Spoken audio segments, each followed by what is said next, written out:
এতিয়া এই দশলক্ষণৰ কথা ক'বলৈ যাওঁতে শ্ৰীমদ ভাগৱত আদিতে যেতিয়া আপোনালোক সকলোৱে জানে, নিশ্চয়কৈ প্ৰভু ঈশ্বৰে কালি সেই কথা উল্লেখ কৰি গৈছে, শ্ৰীনাৰায়ণে যেতিয়া ব্ৰহ্মাদেৱক পোনপ্ৰথম ভাগৱত দিছিল, তাৰ আধাৰতে আচলতে সোমাই আছে আমাৰ মনুষ্য জীৱনৰ প্ৰতি প্ৰথমটো উপদেশ নাৰায়ণৰ দ্বাৰা, নহয়নে? আমি সেইটো সংস্কৃতিৰ লোক, যিটো সংস্কৃতিয়ে স্বয়ং ঈশ্বৰৰ পৰা উপদেশ লৈছে, কিন্তু পৰিতাপৰ কথা আমি সেইবিলাক মনত বান্ধি থাকোঁতে কোনোবাখিনিত অকণমান গৰ্বিত হৈ যাওঁ, আৰু সেই গৰ্বভাৱটো থকাৰ বাবে আমি যিটো পৰ্যায়ত বিকাশ লাভ কৰিব লাগিছিল আধ্যাত্মিক ক্ষেত্ৰখনত আমি পৰা নাই। আৰু যাই হওক, পৰা নাই যদি আমি কিয় কৰি আছোঁ? আমি ধৰি লওক ইমান ভাগৱত চৰ্চা কৰিছোঁ, ধৰ্ম চৰ্চা কৰিছোঁ, কিছুসকলে আমাৰ মুখৰ পৰাই কেতিয়াবা ওলাই যায়, যিদৰে পৰিৱৰ্তন হ'ব লাগিছিল সেইদৰে হোৱা নাই। আৰে আজিৰ পৰা 100 বছৰ আগতে মানুহে ভাগৱত কি চিনি নাপায়, এতিয়া মানুহে ভাগৱত কি জানে, নহয়নে? ব্যাখ্যা দূৰলৈ থৈছোঁ, অকণমান মই আঁতৰাই থৈছোঁ, কিন্তু আজিৰ এইখন অসমত এনেকুৱা এজন ব্যক্তি নাই যিজন ব্যক্তিয়ে অন্তত শ্ৰীমদ ভাগৱতৰ ক'ত কি আছে এইখিনি মনত নাথাকিব পাৰে, কিন্তু শ্ৰীমদ ভাগৱতত কি আছে অন্তত নিজৰ মনৰ ভিতৰতে ধাৰণা এটা আছে, নহয়নে? পুৱা গধূলা ঈশ্বৰ সেৱা কৰে, আৰু যিমান যি হ'লেও উদ্দেশ্য লাগিলে যিয়েই নহওক, নহয়নে? অন্তত নামঘৰলৈ অহা হৈছে, নামঘৰলৈ আহে, ঈশ্বৰমুখী হৈছে, ইয়াতকৈ আৰু কি পৰিৱৰ্তন আশা কৰিব লাগিছে? ভক্তজনৰ এইটো প্ৰকৃতি বা ঈশ্বৰে যি ৰূপত দিয়ে তাতেই তুষ্ট হোৱা। আমি সমাজ সাংঘাতিক ৰূপত পৰিৱৰ্তন কৰিব নোৱাৰোঁ, নহয়নে? কাৰণ সমাজৰ চিন্তাধাৰা ব্যক্তিৰ ওপৰত নিৰ্ভৰশীল নহয়, আমি নিজক পৰিৱৰ্তন কৰিব পাৰোঁ। নিজৰ পৰিৱৰ্তনে চাৰিওকাষটো পৰিৱৰ্তন। ফুলপাহিত যেতিয়া গোন্ধ আহে, ফুলপাহিত তেতিয়া মৌ-মাখিক নিমন্ত্ৰণ দিব নালাগে, হয় জানো? যদি গোন্ধ আছে তেতিয়াহ'লে মৌ-মাখিয়ে 1000 মাইল দূৰৰ পৰা হ'লেও উৰি আহিব। আমি নিজক ঠিক কৰিব পাৰোঁ। নিজে যদি ঠিকে থকা যায়, ভালখিনি নিজৰ প্ৰতি আকৰ্ষণ হ'বই, বেয়াখিনি নিজৰ পৰা আঁতৰি যাবই। আৰু যদি মই নিজকে বেয়া কৰি লওঁ, তেতিয়াহ'লে ভালৰ মাজত থাকিও বেয়াখিনিহে মোৰ প্ৰতি আকৰ্ষিত হ'ব, বেয়াখিনিহে মোৰ জীৱনলৈ আহিব, নহয়নে? ভাগৱতৰ যাত্ৰাটো হৈছে সেইবাবে অন্তৰকেন্দ্ৰিক যাত্ৰা। পোনপ্ৰথমতে ব্ৰহ্মাদেৱে বাহ্যিকভাৱে ধৰ্মক বা আধ্যাত্মিকতাক লৈছিল। ব্ৰহ্মাদেৱ সৃষ্টিৰ প্ৰথম জীৱ, নহয়নে? আৰু সেই সৃষ্টিত সেইবাবে আমি বান্দৰৰ পৰা বিকাশ হোৱা নাই, আমাক ভুলকৈ পঢ়ুৱালে যে বান্দৰৰ পৰা ক্ৰমবিকাশ হৈ মানুহৰ জন্ম হ'ল, ডাৰউইনৰ থিয়ৰী আছিল। আজি বিজ্ঞানে সেইটো ভুল বুলি প্ৰমাণ কৰিলে, নহয়নে? আমি সেইবাবে আমাৰ মনুষ্য কিয় কোৱা হয়? মনুৎপন্নাদিতি মনুষ্য, মানুহ ক'ৰ পৰা আহিলে? পূৰ্বতে সেই প্ৰজাপতিৰ সংকল্পত মনুষ্যৰ জন্ম। সকলো কথা যুক্তিৰে বুজিব নোৱাৰি। হিমালয়ত যদি পৰুৱা এটাক থাকিবলৈ দিয়া হয়, পৰুৱা এটা ৰাখি দিয়া হয়, তেতিয়া সেই পৰুৱাটোৰ দৃষ্টিত গোটেই হিমালয়খনৰ বিস্তাৰতাটো পৰুৱাতে বুজিব নোৱাৰে। গোটেই সৃষ্টিখনৰ তুলনাত আমাৰ স্থিতিটোও তেনেকুৱা, ইমান এখন বিৰাট সৃষ্টি, নহয়নে? ইমান হাজাৰ হাজাৰ সৌৰজগত আছে, তাৰকা ৰাজ্য আছে, হাজাৰ হাজাৰ তাৰকা ৰাজ্যৰ ভিতৰত হাজাৰ হাজাৰ সৌৰজগত আছে, আৰু হাজাৰ হাজাৰ সৌৰজগতৰ ভিতৰত বহুত গ্ৰহ আছে। আমাৰ নিজৰ সৌৰজগতখনৰহে 8টা গ্ৰহ, তাকে চাবলৈ গ'লে যেনিবা 9টি। অন্য সৌৰজগতটো তাতোতকৈও বেছি গ্ৰহ আছে, কিন্তু ইমানবিলাক গ্ৰহৰ ভিতৰত মাত্ৰ এটা গ্ৰহৰ, নহয়নে? 200খন দেশৰ, এখন দেশৰ, এখন ৰাজ্যৰ, এটা প্ৰান্তৰ, এটা চুকৰ, এখন গাঁৱত আপুনি মই বহি আছোঁ, কিমান সূক্ষ্ম। গতিকে ইমান সূক্ষ্মতাত বহি থকা এই জীৱটোৱে ইমান বিৰাট সৃষ্টিখনৰ বিশালতাটো বুজিব পাৰিবনে? নোৱাৰে। কিন্তু আমি ভ্ৰম কৰোঁ যে আমি বুজিব পাৰিম, জানিব পাৰিম। সেইখিনিতেই অকণমান অহংকাৰটো, অহং যে ধন টকা পইচা এইবিলাকত উপজে এইটো জৰুৰী নহয়, বিদ্যা প্ৰবৃত্তিটো অহং উপজে, হয়নে? মই মাজতে অকণমান অপ্ৰাসংগিক যদিও কাহিনী এটা কৈছোঁ। নাথসকলৰ 2জন প্ৰধান গুৰু আছিল, গুৰু গোৰক্ষনাথ আৰু মৎস্যেন্দ্ৰনাথ। এদিন কি হৈছিল, সেই মৎস্যেন্দ্ৰনাথ আৰু গোৰক্ষনাথ ৰাস্তাইদি গৈ আছিল। গৈ থাকোঁতে গুৰু মৎস্যেন্দ্ৰনাথে কি কৰিলে, বাটতে কি পালে, ভঙা গছৰ ডাল এডাল লৈ পেলাই এই গুৰু গোৰক্ষনাথৰ মূৰতে 2 কোব লগাই দিলে। তাৰপৰা 2 কোব লগোৱাৰ পাছতো গোৰক্ষনাথে একো নক'লে, গৈ আছে আৰু গুৰুৰ লগত। তাৰপৰা তাকে দেখি পেলাই বৰ সহনশীলতা দেখুৱাইছে বুলি আকৌ 2 কোব লগাই দিলে। তাৰপৰা 2 কোব লগোৱাৰ পাছত যেতিয়া গুৰু অকণমান অস্বস্তি হ'ল, বুলিব মই ইয়াক লাঠিডাল লৈ বিনা কাৰণত মই মৰি আহিছোঁ, ই কিয় একো প্ৰত্যুত্তৰ দিয়া নাই। তাৰপৰা গুৰুৰ চৰণত ধৰি ক'লে যে গুৰুজন, আপোনাৰ কৃপাত আপুনি যিটো পৰীক্ষা কৰিবলৈ মোক মাৰিছে সেইটো কেতিয়াবাই মোৰ পৰা গুচি গ'ল, অৰ্থাৎ আপোনাৰ কৃপাত, এইটো কোৱা নাই যে মই নিজে সাধনা কৰি ভক্তি কৰি সামৰ্থ্যৱান হ'ল। গুৰু কৃপাত আপুনি যাক পৰীক্ষা কৰিছে সেইটো কেতিয়াবাই গুচি গ'ল। কাক পৰীক্ষা কৰিছে? অহংকাৰক, নহয়নে? মই সহনশীল বুলি। তেতিয়া সেই বুলি কোৱাৰ লগে লগে আকৌ 2 কোব লগাই দিয়ে। কথাটোত অকণ পাক আছে, অকণ ভাবি চাব আৰু, নহয়নে? তাৰপিছতে আৰু 2 কোব মৰাৰ পাছত এতিয়া ক'লে বোলে মূৰ্খ বোলে, এতিয়া এইটোতো ভিতৰত আছে যে মোৰ ভিতৰৰ পৰা যে অহংকাৰ গুচি গ'ল, সেইটোতো এক প্ৰকাৰ অহংকাৰ, নহয় জানো? অহংকাৰটো কিমান উচ্চ পৰ্যায়লৈকে থাকেগে চাওকচোন, যে মোৰ অহংকাৰ নাই, মোৰ অভিমান নাই, এইটো এক প্ৰকাৰ অহংকাৰ। যেনেকৈ আমি কওঁ বোলে যি দিছে ঈশ্বৰে দিছে, আমিনো কোন আৰু, এইখিনি সকলো ঈশ্বৰে কৰাইছে। আমি অকণমান ক্ৰিটিকেলি অহংকাৰটো প্ৰকাশ কৰোঁ। কোনে কৰিছে? এই অধমেই।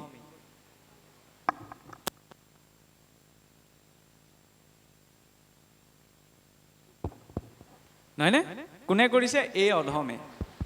এই অধম বুলি নিজকেইতো কৈছোঁ ন, এইটো অকণমান ক্ৰিটিকেল অহংকাৰ।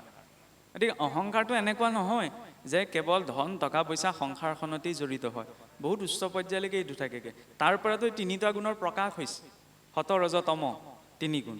যাই হওক, এতিয়া ব্ৰহ্মাদেৱক যেতিয়া নাৰায়ণে ক'লে যে তুমি সৃষ্টি আৰম্ভ কৰা, হয়নে? এই আদেশটো পোৱাৰ পাছতে ব্ৰহ্মাদেৱে ভাবিলে মই আজ্ঞা পালোৱেই যেতিয়া আৰু কি লাগিছে। এই কথাটো ভাবিয়ে যেতিয়া সৃষ্টিখন নিৰ্মাণৰ কামত আৰম্ভ কৰিলে, পোন প্ৰথমতে তেওঁ বোলে ভুলবশতঃ কি সৃষ্টি কৰি পেলালে? অবিদ্যা। ঈশ্বৰৰ ইচ্ছাত ব্ৰহ্মা সৃষ্টি আৰম্ভিলা, পঞ্চপৰ্বা অবিদ্যাক হৰিষে সৃজিলা। নাৰায়ণৰ আজ্ঞা লৈ ব্ৰহ্মাদেৱে কি কৰিলে? সৃষ্টি আৰম্ভ কৰি পঞ্চপৰ্ব অবিদ্যা, তম মোহ মহামোহ তামিশ্ৰ আৰু অন্ধতামিশ্ৰ। অবিদ্যা বুলি কওঁতে সাধাৰণ মানুহ এজনেও জানে যে বেয়া কিবা এটা সৃষ্টি হৈছে, অবিদ্যা, হয়নে? তেতিয়া ব্ৰহ্মাদেৱ অলপ চিন্তিত হৈছে যে নাৰায়ণে মোক সৃষ্টি কৰিবলৈ ক'লে, প্ৰথমে মই অবিদ্যা প্ৰকট কৰি পেলালোঁ, তেতিয়া তেওঁ বিমূৰত পৰিছে। তেতিয়া তেওঁ পৰিস্থিতিটোৰ সন্মুখীন হৈছে যে মই সৃষ্টি কৰিবলৈ সামৰ্থ্যৱান নহওঁ। মানুহক যেতিয়া শক্তি দিয়া যায়, মানুহক যেতিয়া ক্ষমতা দিয়া যায়, হয়নে? সেইখিনি সময়ত লাগে যে মই পাৰিম, মই কৰিম, এই চিন্তা নাই। কিন্তু যেতিয়া পৰিস্থিতিটোৰ সন্মুখীন হোৱা যায়, তেতিয়া বাস্তৱিকতাটো সন্মুখলৈ আহে যে মই যিদৰে ভাবিছিলোঁ তেনেদৰে সকলো নহয়। সৃষ্টিৰ আদিতে সেইটো দেখুৱাইছে। ব্ৰহ্মাদেৱে নিজেই ভাবিলে, ক'লে যেতিয়া চিন্তা নাই, এতিয়া মই আৰম্ভ কৰি দিওঁ। কি কৰিলে? অবিদ্যা প্ৰকট কৰিলে। তাত কি দেখুৱাইছে? আজ্ঞা লৈছে, নহয়নে? আমাৰ জীৱনতো কিবা এটা কাম কৰিবলৈ আজ্ঞা থাকিব পাৰে, শক্তি থাকিব পাৰে, সামৰ্থ্যতাও থাকিব পাৰে, গুণো থাকিব পাৰে, মৰ্যাদাও থাকিব পাৰে। কিন্তু এই সকলোবিলাক থকাৰ পাছত যদি মাৰ্গদৰ্শনটো নাথাকে, তেতিয়াহ'লে লাভ নাই। ব্ৰহ্মাদেৱৰ আজ্ঞাও আছিল, কিন্তু আজ্ঞাই মানে মাৰ্গদৰ্শন নহয়, নহয়নে? আজ্ঞা মানে কামটো কৰিবলৈ অনুমতি, কিন্তু কামটো কিদৰে কৰিব সেইটো হৈছে মাৰ্গদৰ্শন। গতিকে মানুহৰ জীৱনতো আমি শক্তি, মান, মৰ্যাদা, সামৰ্থ্যতা এইবিলাক গোটাই ল'ব পাৰোঁ, কিন্তু যেতিয়ালৈকে জীৱনত এটা সঠিক মাৰ্গদৰ্শন লোৱা নাযায়, তেতিয়াহ'লে যোগ্য ব্যক্তিজনেও অযোগ্য কৰ্ম এটা কৰিব। ব্ৰহ্মাদেৱটো কোনো ফালৰ পৰা অযোগ্য নহয়, কিন্তু প্ৰথমতে অবিদ্যা কিয় প্ৰকট কৰি পেলাই? কাৰণ মাৰ্গদৰ্শনটো তেওঁ লোৱাই নাই, নহয়নে? সৃষ্টিৰ আদিতে সেইটো দেখুৱাইছে। গতিকে মনুষ্য জীৱনতো এটা মাৰ্গদৰ্শন লাগে। মোবাইলটো বেয়া হ'লে মোবাইলৰ লগত মেনুৱেল এখন থাকে, ফ্ৰিজটো কিনিবলৈ গ'লে তাতো মেনুৱেল এখন দিয়ে, নহয় জানো? কোনটো পাৰ্টত কি লিখা থাকে সেইখন চাই অন্তত বুজি ল'ব। আমাৰ মনুষ্য জীৱনতো এখন মেনুৱেল লাগিব ন। দৰৱটো খাওঁতেও এখন প্ৰেছক্ৰিপশ্যনৰ আপোনাৰ বিধিমতে আপুনি মই খাওঁ। গতিকে জন্মৰ পৰা মৃত্যুলৈকে ইমান এটা দীঘলীয়া জীৱন যাপন কৰিছোঁ, বিনা মাৰ্গদৰ্শনত যাপন কৰিলেই হ'বনে? এইবোলে কোনে এইবিলাক কথা চিন্তা কৰি থাকে? এবাৰহে মানুহ হৈছোঁ, খাব লাগে আৰু জীয়াই থাকিব লাগে। খাব লাগে, জীয়াই থাকিব লাগে, কিন্তু কি খাব লাগে তাৰ প্ৰতিটো সতৰ্কতা লাগিব। কি কৰিব লাগে, নহয়নে? বোলে ভোগ কৰিবলৈহে জীৱনটো পাইছোঁ, হয়, ভোগৰ বাবে শৰীৰটো পোৱা গৈছে, কিন্তু ভোগ বুলি কেৱল কিবা সোপা খাই হাই হুলস্থুল কৰি ইত্যাদিয়ে ভোগ নহয় নহয়। ভাল বস্তুটো ভোগ কৰিব পৰা যায়, যায় নে নাযায়? ভাল কথা শুনি, ভাল কথা পাতি, ভাল কাম কৰি, ভাল চিন্তা কৰি, এইখিনিতো ভাল ভোগ, নহয়নে? কিন্তু সেইখিনিত কোনোবাখিনিত চাবচোন বৰকৈ গুৰুত্ব এটা নাথাকে। কেতিয়াবা দেখা যায় কৈছোঁ আৰু আপোনাৰ ভাৱে দুখ নধৰিব বুজিছেনে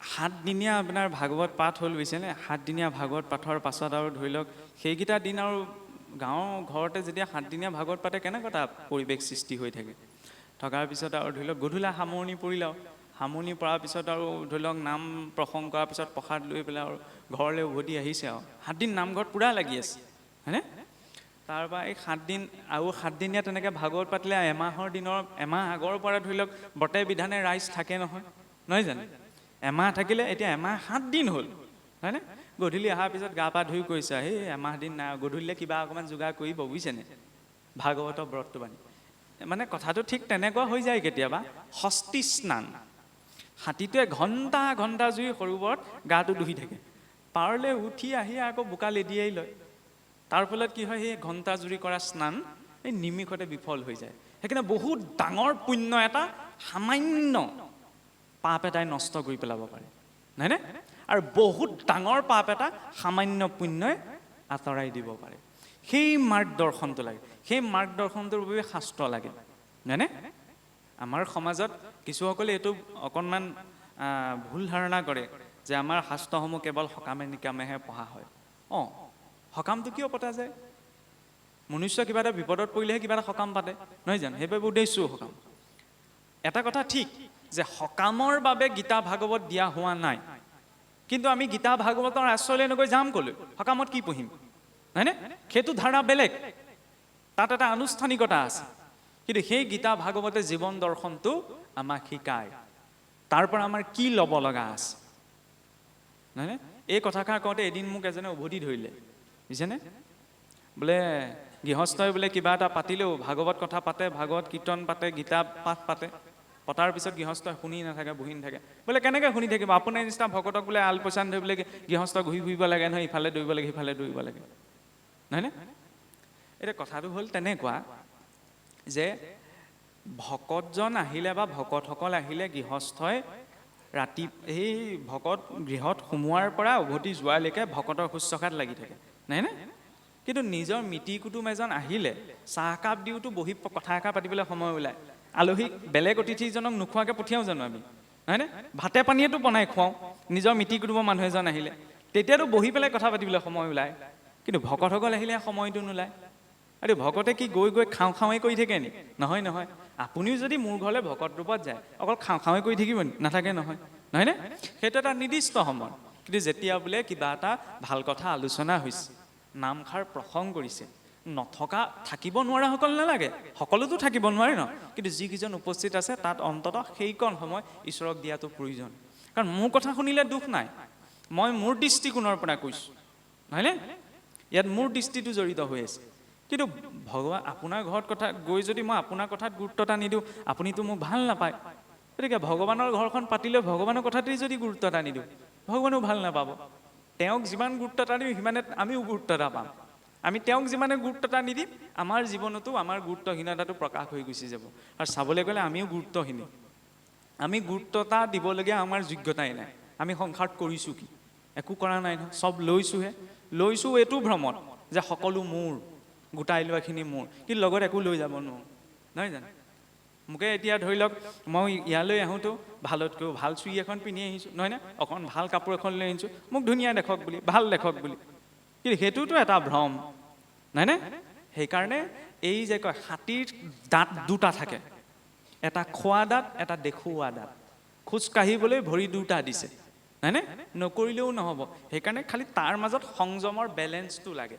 হয়নে কথাবিলাক একেখিনি কথাই মই ইয়াত আজি কোনো নতুন কথা নকওঁ যিখিনি কথা ক'ম সেইখিনি আপোনালোকে ইতিমধ্যে জানে কিন্তু বাৰে বাৰে তাক ৰিপিট কৰা যাব কিয় টিভিত যেতিয়া মেৰিগলৰ এডভাৰটাইজটো দেখুৱাই থাকে মেৰিগল বিস্কুট কোনে চিনি নাপায় এসপ্তাহ দিন এডভাৰটাইজ দিয়া বন্ধ কৰি দিয়কচোন মানুহে মেৰিগল বিস্কুট চিনি নোপোৱা হ'ব নহয়নে গতিকে কথাবিলাক আমি পটককৈ পাহৰি থাকোঁ ভুলতে বেয়া মাতটো ওলাই যায় কিন্তু ভুলতে আকৌ ঈশ্বৰৰ নামটো নোলায় নহয় ক'ৰবাত শুনিবলৈ পাব জানো ভুলতে বেয়া মাতটো ওলাই গ'ল ভুলতে কৃষ্ণ বুলি ওলাই গ'ল ভুলতে ৰাম বুলি ওলাই গ'ল কাৰো মুখত নুশুনে সমস্যাটো যে সেইখিনিত আছে সেইবাবে বাৰে বাৰে শ্ৰৱণমটো গুৰু পূৰ্বম প্ৰথমতে গুৰু মুখে শুনাত শক্তি আছে ভাওনা বচনখন কোনেও লিখি মুখস্থ নকৰে দেখিছে জানো?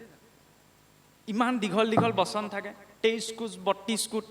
কোনো ব্যক্তিয়ে আজিলৈকে ভাওনা বচন লিখি লিখি মুখস্থ কৰা দেখা নাই, নহয়নে? তাত বয়সৰ পাৰ্থক্যও নাহে, কিন্তু কিতাপখন আকৌ 2-3 বাৰ পঢ়াৰ পাছতো মনত নৰয়। লিখি লিখি আৰু প্ৰেক্টিছ কৰক, পৰীক্ষা হলত গৈ পাহৰি থকা যায়, হয়নে? পঠনতকৈ শ্ৰৱণত বেছি শক্তি আছে, হয়নে? হিন্দী গান ইংৰাজী গান বুজি নাপাব পাৰে, গুণগুণাই থাকোঁতে সুৰে আহোঁতে মানুহে জনা হৈ যায়, গাব পৰা হৈ যায়। কিয়? আগতেতো আমাৰ এতিয়াও আছে কিছু গাঁও অঞ্চলত এনেকুৱা কিছুসকল ককা আইতা আছে, তেওঁলোকৰ সন্মুখত যদি কীৰ্তন আৰু ঘোষাভাগ মেলি দিয়া যায়, তেওঁলোকে সন্মুখত লৈ পঢ়িব নোৱাৰে, কিন্তু সেই সমস্ত কীৰ্তন আৰু নাম ঘোষাভাগ তেওঁৰ কণ্ঠস্থ আছে। এনেকুৱাওতো আছে। কেনেকৈ কণ্ঠস্থ হ'ল?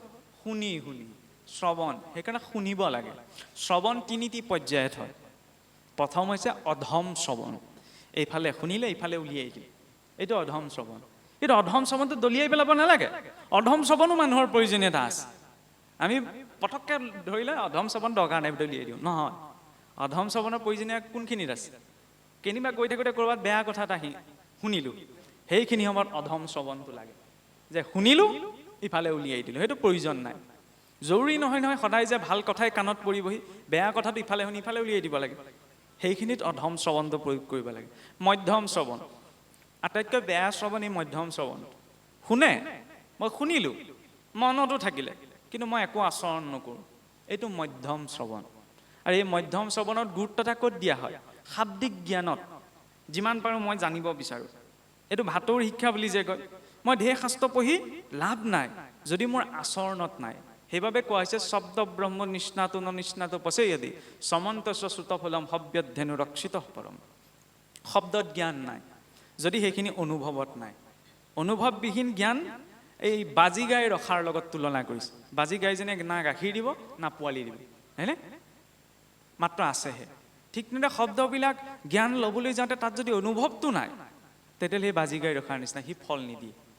আৰু উত্তম শ্ৰৱণ হৈছে আটাইতকৈ শ্ৰেষ্ঠ, যে শুনা গৈছে, শুনি পেলাই তাক মনন কৰা গৈছে, আৰু মনন কৰি তাক জীৱনত পালন কৰা গৈছে। সেইবাবে কি কৈছে? শ্ৰৱণৰ এটা ক্ৰম আছে, এটা পদ্ধতি আছে, যে শ্ৰৱণমটো গুৰুপূৰ্বম। প্ৰথমতে গুৰুমুখেহে শুনিবলৈ কৈছে, আনৰ মুখে নহয় কিন্তু, কাৰণ গুৰুমুখে শুনাৰ এটা তাৎপৰ্য আছে। গুৰু হৈছে দেখা ঈশ্বৰ, দেখা ঈশ্বৰজনক চিনিলেহে নেদেখাজনক চিনিব পাৰিম। আৰু সকলো গুৰু হ'ব নোৱাৰে, হয়নে? এইটো কথা বেলেগ। কোনোবা এজন ব্যক্তি বিশেষৰ প্ৰতি গুৰু যেন সন্মান আছে, সেইটো তেওঁৰ ব্যক্তিগত বিষয়। তেওঁ কাৰোবাৰ পৰা কিবা এটা শিকিছে, সেই শিকাৰ বাবে তেওঁক গুৰু বুলি মান্যতা দিছে, সেইটো তাত ক'বলগীয়া নাই। কিন্তু শাস্ত্ৰীয় মাৰ্গত সকলো গুৰু হ'ব নোৱাৰে। যাৰ এটা শাস্ত্ৰ অনুৱৰ্তী গুৰু পৰম্পৰা আছে, আৰু যি শাস্ত্ৰ অনুৱৰ্তী জীৱন যাপন কৰিছে, তেওঁহে গুৰু হ'ব পাৰে। ভাগৱতটো তপককৈ আকাশৰ পৰা আমাৰ মাজত পৰা নাই নহয়, এটি পৰম্পৰাত আহিছে ন। বিনা পৰম্পৰাত ভাগৱতটো অহা নাই। ভাগৱত এটি পৰম্পৰা দিছে, গতিকে সেই পৰম্পৰাত শিক্ষিত দীক্ষিত হোৱাটোহে শিষ্যজনৰ প্ৰতি। নহ'লে আজিকালি সকলো গুৰু হৈ বহি আছে, ক'বলৈ বেয়া লাগে। এটা সময় আছিল যেতিয়া লক্ষ্মণো আপোনাৰ এই মেঘদূতৰ নাগপাশত মানে তেওঁৰ মৃত্যু হোৱাৰ দৰে অৱস্থা প্ৰকট হৈছিল। ভগৱান ৰামচন্দ্ৰই ক'ব পাৰিলেহেঁতেন, হয়নে, মই জগতৰ ঈশ্বৰ, আকৌ লোকৰ ৰাজ্যৰ পৰা সেই চিকিৎসক মাতি অনা কি প্ৰয়োজন? সুখেন বৈদ্যক মাতি অনা নাছিল জানো ৰাৱণৰ ৰাজ্যৰ পৰা? বা আকৌ হনুমন্তক সঞ্জীৱনী ঔষধ আনিবলৈও পঠাইছিল। ভগৱন্তই এইটোও দেখুৱাব পাৰে যে চিন্তা নাই, মই ঈশ্বৰ, বা মই কিবা এটা কৰিম। তেওঁ যিটো পৰিস্থিতিত পৰিছে, সেই পৰিস্থিতি অনুক্ৰমে সমাধানটো কৰিছে। বেমাৰত মানুহ পৰিছে, চিকিৎসাৰ বাবে চিকিৎসকক মতুৱাই আনিছে আৰু ঔষধ অনুৱাইছে, হয়নে? আজিকালি এনেকুৱা হ'লে যে চিন্তা নাই, মই কৈ দিছোঁ, নোহোৱা কামটো হৈ যাব। ইমান সিদ্ধি ক'ৰ পৰা আহিলে? অশ্ৰদ্ধা কৰিব নালাগে, কিন্তু বৰকৈ গুৰুত্বও দিব নালাগে, হয়নে? এনেকুৱা কাৰো সামৰ্থ্যতা নাই যে ঈশ্বৰৰ বিধি বিধান হেৰফেৰ কৰি পেলাই কাৰোবাক নোহোৱা ফল এটা দি দিব পাৰিব, নহয়নে? আজিকালি তাৰ প্ৰতি আমি বেছি আকৰ্ষিত হওঁ। আমুকলৈ গৈছোঁ বোলে বহুত সিদ্ধ পুৰুষ আছে, আমুক কৈ দিলেই হৈ যাব, আমুকটো হৈ যায়, তামুকটো হৈ যায়। আৰে কোনেও কৈ দিলে একো হৈ নাযায়। একমাত্ৰ জীৱনত যিখিনি ফল পোৱা যায় নিজৰ কৰ্মফল। কৰ্মফলত কোনেও হস্তক্ষেপ কৰিব নোৱাৰে। চাবচোন, যিদৰে সৃষ্টিত ঈশ্বৰ বিশ্বাসী লোক আছে, ঈশ্বৰ অবিশ্বাসী লোকোতো আছে। মই ইয়াত নাস্তিকৰ কথাও ক'ম। আস্তিক ব্যক্তিজনে ঈশ্বৰত বিশ্বাস কৰি জীৱনত যিখিনি পাইছে, নাস্তিকজনেও সেই একেখিনিয়েতো পাইছে। পৃথিৱীখনৰ সম্পদৰ ক্ষেত্ৰত টকা পইচা তেওঁৰো আছে, ঘৰ দুৱাৰ তেওঁৰো আছে, পুত্ৰ পৰিবাৰ তেওঁৰো আছে। তাৰ পৰা কি বুজা গৈছে? জীৱনত পোৱা নোপোৱাখিনিৰ বাবে ঈশ্বৰত বিশ্বাস অবিশ্বাসৰ কাহানিও প্ৰসংগই নাছিল। যদি নিজৰ কৰ্ম সংস্কাৰত আছে, ঈশ্বৰক তেওঁ যদি নামানো বুলিও কওঁ, তেওঁ কিন্তু পোৱাখিনি পাব। কিন্তু সমস্যা এটা সেইখিনিতে আছে। কি আছে? যে সম্পদ পোৱাটোৱে লক্ষ্য নহয়। এগৰাকী পিতৃ মাতৃৰ দুজন সন্তান, নাইনে? দুইজন সন্তানে, এজন সন্তানে মাক দেউতাকৰ কথা ক'লে শুনে, আনজনে নুশুনে। এতিয়া কথা শুনকে বা নুশুনকে নিজৰ ল'ৰা ছোৱালী যেতিয়া মাক দেউতাকক সমানেই মৰম কৰিব, নাইনে? সম্পত্তিৰ ভাগো সমানেই দিব। কিন্তু যিটো সন্তানে মাক দেউতাকৰ কথা ক'লে শুনে, সেই পিতৃ মাতৃৰ স্নেহটো জীৱনত অনুভৱ কৰিব পাৰিব, নাইনে? পিতৃ মাতৃৰ সেই মৰমটো বুজিব পাৰিব। আৰু যিটোৱে নুশুনে, সি সম্পত্তিৰ ভাগ পাব, নাইনে? কিন্তু সম্পত্তিৰ ভাগ পোৱাটোৱেই কথা নহয়। পিতৃ মাতৃৰ স্নেহটো, মৰমটো কাহানিও জীৱনত সি অনুভৱ কৰিব নোৱাৰে। সেইটো পুতনাটো দেখুৱাইছে। পুতনাই জননীৰ সমান গতি পাইছিল ঠিকেই, কিন্তু ঈশ্বৰৰ স্নেহটো কাহানিও পোৱা নাই। যিটো স্নেহ মাতৃ যশোদাই পাইছে, নাইনে? আমাক সেই স্নেহ লাগে, আমাক মৰম লাগে, নাইনে? আমাক শ্ৰদ্ধা লাগে। গতিকে তাত গুৰুত্ব এটা থাকিব লাগে। ভগৱন্তইও যেতিয়া সন্ধি কৰিবলৈ দুৰ্যোধনৰ ওচৰলৈ গৈছে, আৰে তেওঁতো এখন ৰাজ্যৰ ৰজা হয়, ভগৱান বুলি দুৰ্যোধনে নামানে যেনিবা, তেওঁতো দ্বাৰকাৰ অধিপতি হয়। সেই ভাৱতো যেতিয়া গৈছে, আমি ক'ৰবাত থাকিবলৈ গ'লে বোলে থকা খোৱাৰ সা সুবিধাখিনি ভাল হয়নে নহয় চাই ল'ম নে নল'ম, তাৰপিছতে থকা কথাটো ভাবিম। তাত লাগিলে শ্ৰদ্ধা ভক্তি নাথাকোকে। ভগৱানে কি দেখুৱাইছে?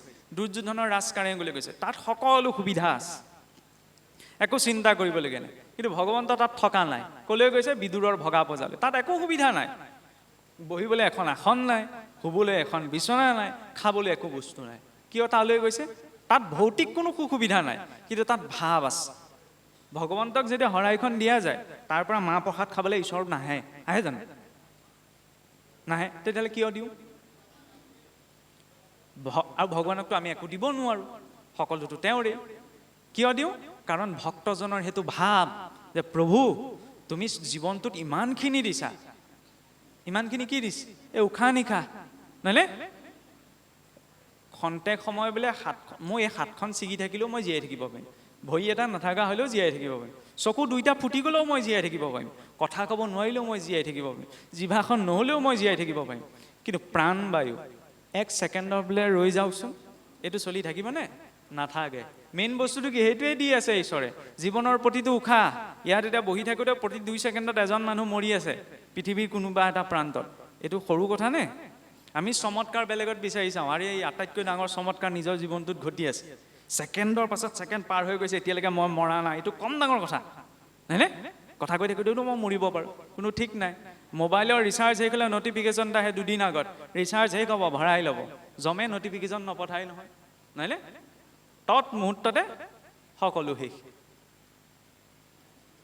ভকত বৰ টেঙৰ, ভকতসকল টেঙৰালিটো চাব যে আমিতো এতিয়া নৰক বুলি ক'লে আমি ধৰ স্বাভাৱিকতে কোনেওতো নৰক নিবিচাৰে ন। কোনোবাই নৰক যাবলৈ বিচাৰে জানো?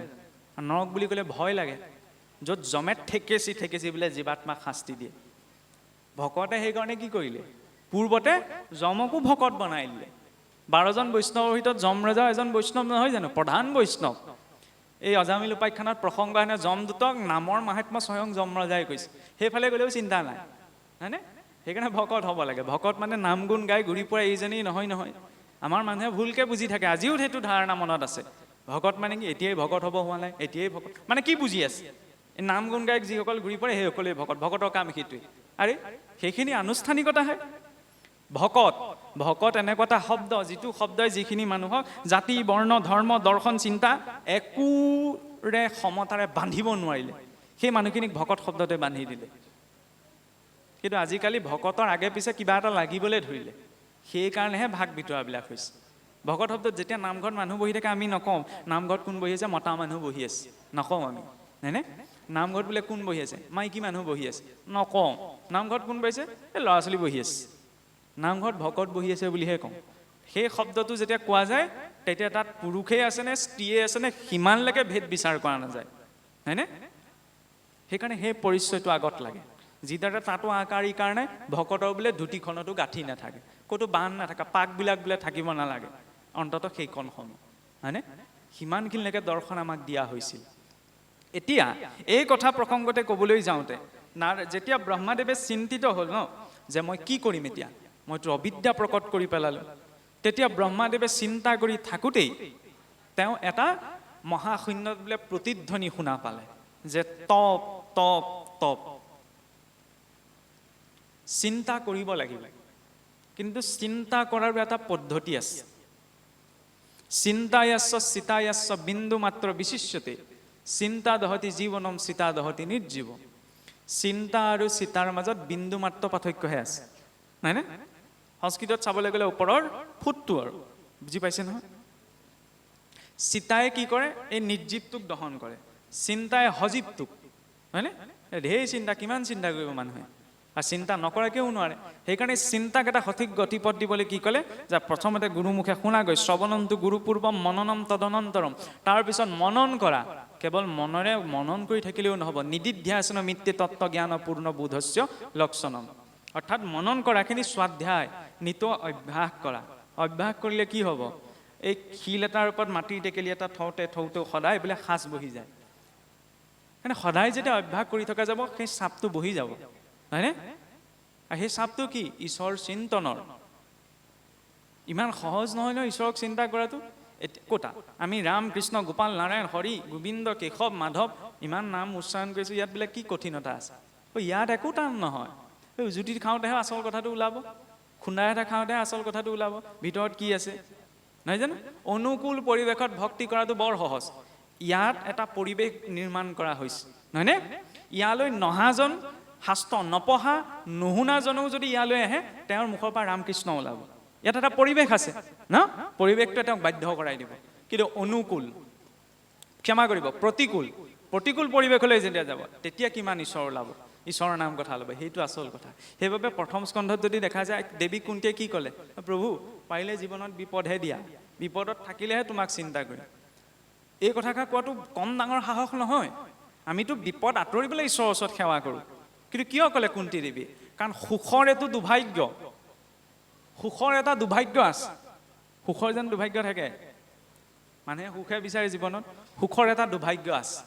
সুখ যেতিয়া জীৱনলৈ আহে তেতিয়াহ'লে সকলোবিলাক সুবিধা লৈ আনে, কিন্তু লগতে ঈশ্বৰৰ বিস্মৃতিটো লৈ আনে। এইটো হৈছে সুখৰ দুৰ্ভাগ্য। যেতিয়া সুখত থকা যায় ঈশ্বৰৰ বিস্মৃতি হৈ থাকে, ঈশ্বৰলৈ বৰকে মনত নপৰে, হয়নে? কিন্তু দুখৰ এইটো সৌভাগ্য, দুখৰ আকৌ এটা সৌভাগ্য আছে। দুখ যেতিয়া জীৱনলৈ আহে সকলো কষ্ট লৈ আনে, কিন্তু ঈশ্বৰৰ স্মৃতিটো লগতে লৈ আনে, ঈশ্বৰলৈ পটককৈ মনত পৰে।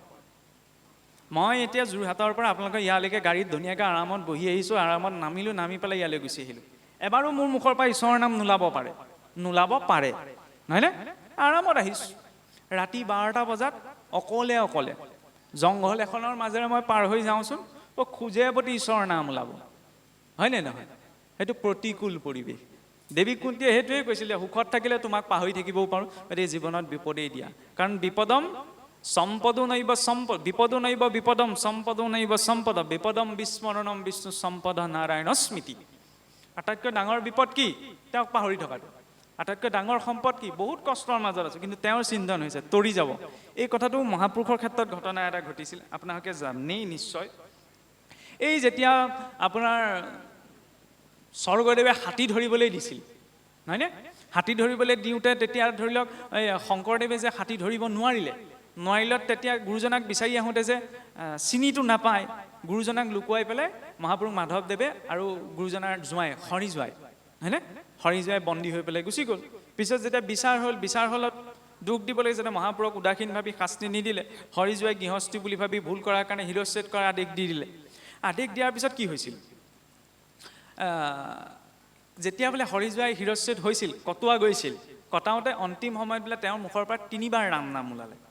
আৰু এই কথাটো মহাপুৰুষ মাধৱদেৱে ঘূৰি আহি যেতিয়া মানে স্বৰ্গদেউ তেওঁক মুক্ত কৰি দিছিল নিৰ্দোষী বুলি জানি, তাৰপিছত মুক্ত কৰি দিয়াৰ পিছত মহাপুৰুষ মাধৱদেৱ যেতিয়া গুৰুজনাৰ ওচৰত উপস্থিত হ'লি তেতিয়া খবৰটো দিলেহি যে ৰজাৰ বিচাৰত হৰিজুৱাইক এনেদৰে মৃত্যুদণ্ড দিয়া হ'ল, তেওঁক শিৰচ্ছেদ কৰা হ'ল।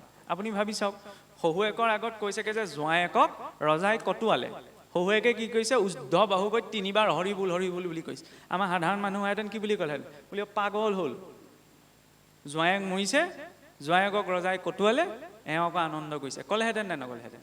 নে ক'লেহেঁতেন? হয়ো, সেইটো বেয়া কথা, কাৰণ এজন জোঁৱায়েকক এজন ব্যক্তিক শিৰচ্ছেদ কৰা গ'ল। কিন্তু তাত গুৰুজনাই যে ইমান আনন্দ মানে হৰিধ্বনি কৰিছে, তেওঁ যে হৰিনাম লৈছে, কিয়? কাৰণ এটা অপ্ৰীতিকৰ ঘটনা ঘটিছে, নহয়নে? এজন ব্যক্তিৰ মৃত্যু ঘটিছে, কিন্তু তাত আনন্দ কিয় প্ৰকাশ কৰিছে? অন্তিম সময়ত তেওঁ হৰিক চিন্তি গ'ল, গতিকে তেওঁ আকৌ এইখন জগতলৈ আহিব নালাগে, হয়নে? আমাৰ যে কয় তুমি ডালে ডালেহে, মই পাতে পাতে, এইটো হৈছে ডালে ডালে পাতে পাতে। সাংসাৰিক লোকসকলে ডালে ডালে ভাবে, নহয়নে? আধ্যাত্মিক লোকসকলে শিৰাই শিৰাই ভাবে। হৰিটোহে মৃত্যু হৈছে, তেওঁ আকৌ সংসাৰলৈ নাহে, যদি অন্তিম সময়ত হৰি চিন্তন হৈছে। আমি যে ইমানবিলাক চেষ্টা কৰিছোঁ ন ভগৱানৰ নাম ল'বলৈ, ভগৱানক চিন্তা কৰিবলৈ, কিয়? অজামিলেচোন অন্তিম সময়ত ঈশ্বৰৰ নাম লৈ গতি পাই গৈছিল, নহয়নে? অজামিলৰ প্ৰসংগতে চোৱা যায়, আমি অকণমান সেইখিনিতে কথাটো বিচাৰ কৰি চোৱা প্ৰয়োজন যে অজামিলটো পোনপ্ৰথম অৱস্থাত এজন নৈষ্ঠিক ব্ৰাহ্মণ বৈষ্ণৱ আছিল ন, হৰিভক্ত আছিল। কিন্তু সেই হৰিভক্তজনো বিচলিত হৈছিলগৈ নহয়। গতিকে বিচলিত হোৱাৰ মাধ্যম সংসাৰত ঢেৰ আছে। যেতিয়া যজ্ঞৰ বাবে সমিধা আনিবলৈ যাওঁতে সেই অজামিল এগৰাকী বেশ্যা নাৰীক দেখি তেওঁৰ প্ৰতি আসক্ত হৈছিল। সেইখিনিতে অজামিলৰ সমস্ত নৈষ্টিকতা বোলে শেষ হৈছিল। আৰু সেই বেশ্যাত প্ৰতিত হৈ আপোনালোক সকলোৱে জানে 10জন পুত্ৰৰ জন্ম হৈছিল, নহয়নে? ঘটনা এটা ঘটিল বোলে এদিন কি হৈছিল, আগতেতো যিসকলে সন্ন্যাস গ্ৰহণ কৰে, এতিয়াও কিছু কিছু প্ৰান্তত পৰম্পৰা আছে, ভিক্ষা কৰি খায় ন। তেনেকৈ কেইজনমান বোলে সন্ন্যাসী এদিন অজামিলৰ ঘৰলৈ আহিছিল। অজামিলৰ ঘৰলৈ অহাৰ পিছত সেইখিনি সময়ত অজামিল নাছিল। পিছত মানুহ এজন যেতিয়া মানে বেয়া লাগিলে, পূৰ্বতে তেওঁ ভালেই নাথাকক কিয়, যেতিয়া বেয়া কাম এটাত মতিটো বৃদ্ধি হৈ যায়, তেতিয়াহ'লে তেওঁৰ পূৰ্বৰ কৰাখিনিৰ প্ৰতি কোনো দৃষ্টিটো নাথাকেগৈ। যেতিয়া সেই সন্ন্যাসী কেইজনে ভিক্ষা বিচাৰি গ'ল, তেতিয়া অজামিলৰ পত্নীয়ে ক'লে বোলে আপোনালোক সোনকালে ইয়াৰ পৰা গুচি যাওকগৈ, নহয় স্বামীয়ে দেখি পেলাই আপোনালোকে উধাই মুধাই গালি পাৰিব। অজামিল ইমান মানে উগ্ৰ হৈ পৰিছিল। তাৰপিছততো এতিয়া অতিথি এজন গৈছে, চাওকচোন তেতিয়াৰ দিনত বেশ্যাত পবিত্ৰ হোৱা এগৰাকী নাৰীয়েও কি ভাবিছিল যে অতিথি এজন আহিছে, অতিথিক বিমুখে পঠাব নাপায়। সেইকাৰণে গুৰুৱে আমাৰ শৰণ দিওঁতে কয় নে নকয়? আগতে সেইকাৰণে কি ব্যৱস্থা আছিল যে ভাত বনোৱা সময়ত আপোনাৰ বোলে কোনোবা অতিথি এজন ওলাবহি নি, বাটৰুৱা এজন ওলাবহি নি, অকণমান অপেক্ষা কৰা যায়, চোৱা যায়, হয়নে নহয়? এইটো অসমীয়া মানুহৰ বোলে সংস্কৃতি। আজিকালি এনেকুৱা এটা সংস্কৃতি হ'ল, খোৱা সময়ত আকৌ দৰ্জাখনহে মাৰিলো, খোৱা সময়ত ওলালেহি মৰিলে, এইটো খোৱা সময়তে ওলালেহি, হয়নে? এইবোৰ আচাৰ ধৰ্ম, এইবিলাক ব্ৰিটিছে আহি নষ্ট কৰাহি নাই, অন্য সংস্কৃতিয়ে নষ্ট কৰা নাই, নিজৰ মাজত চৰ্চা নাইকিয়া হোৱাৰ কাৰণে লাহে লাহে আঁতৰি গৈ আছে, হয়নে? প্ৰতিটো বস্তুৰে এটা সূক্ষ্ম সম্বন্ধ আছে। আৰু যাই হওক, এতিয়া অজামিলক তেনেকৈ যেতিয়া ভিক্ষা দি পেলাই পঠালে, এতিয়া তেওঁলোকেও মানে পৰিস্থিতিটো অকণমান অসহজ বুজি ভিক্ষা ল'লে আৰু গুচি গ'ল। আমাৰ আগতে এইটো কথাও কয় নহয়, কথাটো অকণ বেলেগকৈ কৈছে, আমি বোলে গোবৰ দেখিলেই চিনি পাওঁ কাৰ ঘৰৰ গৰু, হয়নে? কথাটো ঠিক মিছা নহয়। আগতে বোলে অন্ন, কাৰ ঘৰৰ অন্ন খোৱা গৈছে, ব্যক্তিজন কেনেকুৱা যাব, সেই অন্নমুঠিয়ে কৈ দিয়ে, চাউলকেইটাই কৈ দিয়ে যে কেনেকৈ আহিছে, ক'ৰ পৰা আহিছে। কেৱল অন্নমুঠি পাক কৰাটোৱে কথা নহয় নহয়, ক'ৰ পৰা আহিছে, কাৰণ অন্নৰ এটা প্ৰকৃতি আছে, যেনেকুৱা পৰিৱেশত ৰখা যায় সেই পৰিৱেশৰ ভাৱটো অন্নমুঠিয়ে গ্ৰহণ কৰে, এইটো বৈজ্ঞানিকভাৱেও প্ৰমাণিত। ইয়াৰ পিছত যেতিয়া বোলে সেই অন্ন পাক কৰি খালে, তেতিয়া সেই সন্ন্যাসীকেইজনে ইমান সূক্ষ্মভাৱে ভাবিলে যে অন্নমুঠিটো ভাল মানুহৰ ঘৰে হ'ব লাগিব, চাউলকেইটা ভাল, কিন্তু গৃহস্থ অকণমান অসৎ সংগত আছে, সেইকাৰণে পতিত হৈ আছে। এতিয়া তেওঁলোকৰতো ভাৱ ন, তেওঁলোকে ভাবিলে যে পতিত হৈছে কিবা ভুলবশত, কিজানি শিকালে বুজালে ভাল হ'ব, এইটো ভাবি পেলাই আকৌ অজামিলৰ ঘৰলৈ গ'ল। অজামিলৰ ঘৰত গৈ যেতিয়া দেখিলে, মানুহগৰাকীয়ে দেখিলে বোলে সৰ্বনাশ, তেওঁলোকক কিহে পালে, কেনেবাকৈ দেখিবলৈ হ'লে তেওঁলোকক অপ্ৰস্তুত কৰিব, আপোনালোক আকৌ কিয় আহিলে? তেতিয়া ক'লে বোলে এনেকৈ তেনেকৈ বোলে তোমাৰ স্বামী অসৎ সংগত আছে, অসৎ সংগত থকাৰ বাবে তোমাৰ স্বামী মতিভ্ৰম হৈ আছে, ধৰ্ম কৰ্ম সকলো ভ্ৰষ্ট হৈছে, ল'ৰা ছোৱালীখিনি ভাল কৰিব লাগিব, আপোনালোকে এইখন মেলিবলৈ হ'লেতো আপোনালোকক দাং লৈ খেদিব, গতিকে আপোনালোক সোনকালে ইয়াৰ পৰা যাওক, অসন্তোষ নকৰিব। কি কৰিব? উপায় নাপাই ক'লে বোলে তেওঁ দেখিলে যে সেইখিনি সময়ত অজামিলৰ পত্নীয়ে গৰ্ভ পালন কৰি আছিল। কৈ থৈ গ'ল যে আই তুমি এটা কাম কৰিবা, তোমাৰ যি সন্তান জন্ম হ'ব সেই সন্তানৰ নামটো নাৰায়ণ বুলি নাম থবা, এই বুলি উপদেশটো দি থৈ গ'ল। আৰু ঠিক আছে, যেনে হ'লেও যেতিয়া মানে ভাল মানুহ এজনে কিবা এটা কথা কয় ন বহুত গহীন গম্ভীৰতাই, তেতিয়া অন্ততঃ ধৰ্ম কৰ্ম নকৰা ব্যক্তিজনেও চিন্তা কৰে যে কিয় ক'লে। এতিয়া তেনেকৈ কৈ যোৱাৰ পিছত তেওঁলোকতো গুচি গ'ল। পিছত সন্তান জন্ম হ'ল, আপোনালোকে জানি নাৰায়ণ নাম দিলে। এতিয়া অজামিলে বোলে অন্তিম সময়ত নাৰায়ণ নাম কয়। নাৰায়ণ নামটো অন্তিম সময়ত কিয় মনলৈ আহিলে? তেওঁতো 10টা পুতেক আছিলে, নহয়নে? সেইখিনিত 3টা কথা আছে। প্ৰথম কথা, ঈশ্বৰে যাক এবাৰ ধৰে তাক ভুলতো এৰি নিদিয়ে। পুতনাই কৃষ্ণক বধ কৰিম বুলিহে গৈছিলে, পিছত কৃষ্ণই এনেকুৱাকে ধৰিলে পুতনাই নিজে চিঞৰিব ল'লে, এৰি দেও বোপাই, মই নহ'লে মৰি থাকিম। ভগৱান কৃষ্ণ অন্তৰৰ পৰা কৈছে, মই যাক এবাৰ দিল তাক আৰু মই ত্যাগ নকৰোঁ। এই ধুনীয়া প্ৰসংগটো আপোনাৰ ৰামায়ণতো আহে, কথা প্ৰসংগত আনিছোঁ আৰু। ভগৱান ৰামচন্দ্ৰ যেতিয়া সেই দণ্ডকাৰণ্যত বনবাসত গৈ আছিল ন, গৈ থাকোঁতে কি হৈছিল, ভৰত আহিটো ভগৱান ৰামচন্দ্ৰৰ পাদুকা লৈ গ'ল তেওঁৰ প্ৰতীক হিচাপত। ভগৱান ৰামচন্দ্ৰ এতিয়া খালী ভৰিৰে গৈছে। খালী ভৰিৰে এতিয়া যিজনে গোটেই জীৱনৰ আজিলৈকে ডাঙৰ হোৱা কালচোৱা ৰাজ কাৰেঙৰ ইমান কোমল দলিচাৰ মাজত খোজকাঢ়ি পাৰ কৰিছে, এই জংঘলৰ মাজত শিলগুটি কাঁইটৰ মাজেৰে খোজকাঢ়ি যাওঁতে বিন্ধিছে। বিন্ধি মানে কি হৈছিল, ভগৱান ৰামৰ ভৰিৰ পৰা তেজ ওলাই আহিছিল।